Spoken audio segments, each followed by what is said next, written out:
What's going on, everyone? Ray from KGR DIY here. Today I'll be repairing this broken rake.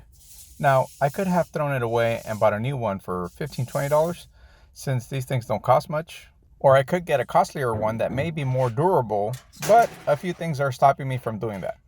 Number one, things in general are not getting cheaper.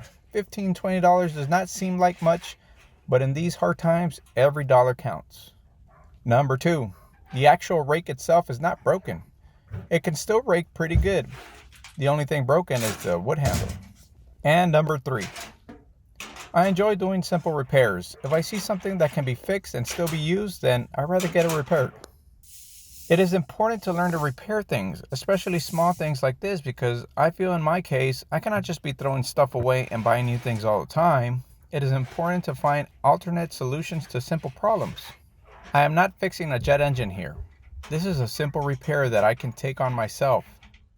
If the wooden tip would be too worn out that it cannot hold the screw in, then all I would do is just cut off the worn out part, start to shave the tip again until it fits into the hole, then just screw the nail on the newly exposed piece of wood.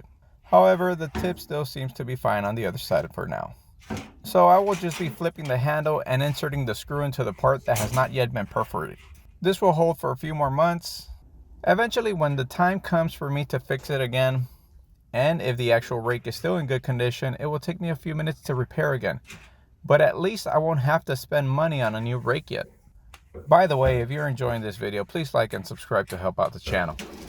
So now that I've explained to you what we're going to do, let's get started. As mentioned, I am just flipping the wood handle to the part that isn't punctured yet, and I'm sticking it right back into the hole.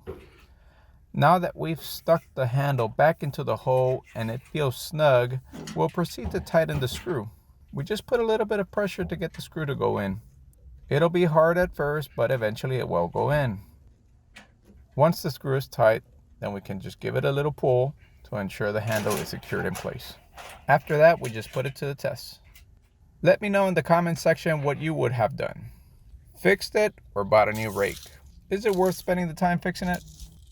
If you enjoyed the video, don't forget to like and subscribe to help out the channel. I plan to upload more videos soon. Thank you all for watching. See you in the next one.